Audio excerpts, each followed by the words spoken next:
सात रंग इंडिया में आपका स्वागत है। मैं हूं कुमार अनिल। राज्यसभा में राजद सांसद मनोज झा ने ओम प्रकाश वाल्मीकि की दलितों, पिछड़ों और प्रगतिशील धारा में चर्चित कविता ठाकुर का कुआं का पाठ किया। राजद विधायक चेतन आनंद सिंह ने इसे अपनी जाति का अपमान कहा और अपने ही दल के सांसद मनोज झा के खिलाफ मोर्चा खोल दिया। कुछ ही देर बाद भाजपा के कई नेता राजद विधायक चेतन आनंद सिंह के पक्ष में खड़े हो गए। इस वीडियो में मैं बात करूंगा कि कैसे भाजपा के लिए इस कविता का विरोध आत्मघाती होने वाला है। उसे मिलेगा कुछ भी नहीं, गंवाना पड़ेगा बहुत कुछ। पता नहीं भाजपा नेताओं को क्या सूझ रहा है कि वे इस कविता के खिलाफ खड़े हो गए हैं। आप एक बात गौर करिए, अमूमन किसी दल के दो नेताओं में किसी मसले पर विवाद होने पर पार्टी बीच का रास्ता लेती है, दोनों नेताओं को समझाती है। लेकिन इस मसले में ठाकुर का कुआं वाले मसले पर राजद आधिकारिक रूप से अपने सांसद के साथ खड़ा हो गया है। चेतन आनंद सिंह पूरी पार्टी में राजद में अकेले पड़ गए हैं। राजद ने बीच का रास्ता लेने, लीपापोती करने के बजाय इतना क्लियर स्टैंड क्यों लिया? उसे मालूम है कि विवाद बढ़ा तो ज़्यादा से ज़्यादा उसे एक विधायक खोना पड़ेगा। हो सकता है चेतन आनंद सिंह दूसरे दल में चले जाएं, लेकिन उसे लाखों दलितों, अति पिछड़ों का साथ मिलेगा। उधर भाजपा के सांसद सुशील मोदी खुलकर मैदान में आ गए हैं और वे ठाकुर का कुआं कविता को तथा मनोज झा पर जाति विशेष को अपमानित करने का आरोप लगा रहे हैं।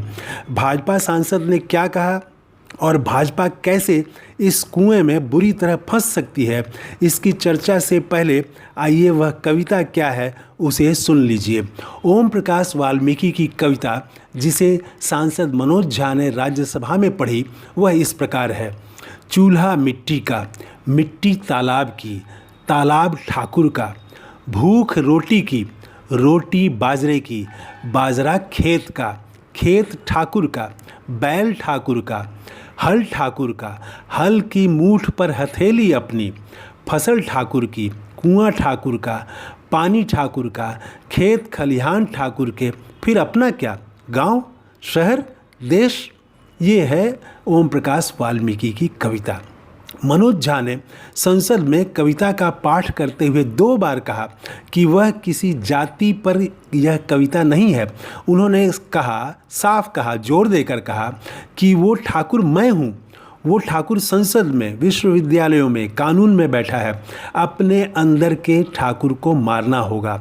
और ये कविता का जो संदर्भ है, जिस संदर्भ में उन्होंने सुनाया, वो महिला आरक्षण पर चर्चा हो रही थी, जिसमें वो पक्ष रख रहे थे कि महिला आरक्षण के भीतर पिछड़ों के लिए आरक्षण होना चाहिए। इसी कविता को पहले राजद विधायक ने अपनी जाति का अपमान कहा, फिर भाजपा नेताओं ने इसे लपक लिया। भाजपा सांसद सुशील मोदी ने कहा कि यह जाति विशेष का अपमान है, तेजस्वी यादव को माफ़ी मांगना पड़ेगा। उनके साथ ही कई भाजपा के नेता भी यही बात दोहराने लगे। उन्हें अंदाज़ा ही नहीं है भाजपा के नेताओं को कि यह कुआं कितना खतरनाक है। इस मुद्दे को भाजपा जितना लंबा खींचेगी उतना ही इस कुएं में फंसती जाएगी। राजद के कई नेता सामने आ चुके हैं। राजद प्रवक्ता शक्ति सिंह यादव ने कहा, ठाकुर का कुआं सामंती दबदबे, निरंकुशता, तानाशाही के खिलाफ है। ऐसा ही बयान राजद के अन्य नेताओं ने भी दिया है। भाजपा ठाकुर का कुआं को जितना मुद्दा बनाएगी उतना ही वह दलित, अति पिछड़ों को खोएगी। पहले ही वह जाति गणना पर फंसी हुई है, पिछड़े, अति पिछड़े जाति गणना के पक्ष में है। अब ठाकुर का कुआं कविता का विरोध करके वह खुद की दुश्मन बन रही है। कविता के मर्म को छोड़ दें और शुद्ध रूप से राजनीतिक लाभ हानि के अनुसार भी देखें तो भी भाजपा को मिलेगा क्या? जिस जाति के स्वाभिमान पर वह हमला बता रही है वह जाति पहले से उसके साथ है, नहीं तो बड़ा हिस्सा तो उसके साथ है ही। उस जाति में उसे और नया क्या मिलेगा? हाँ, भाजपा को भाजपा दलितों और पिछड़ों को अपने से दूर जरूर करेगी। ठाकुर का कुआं जाति शोषण उत्पीड़न के खिलाफ चर्चित कविता है।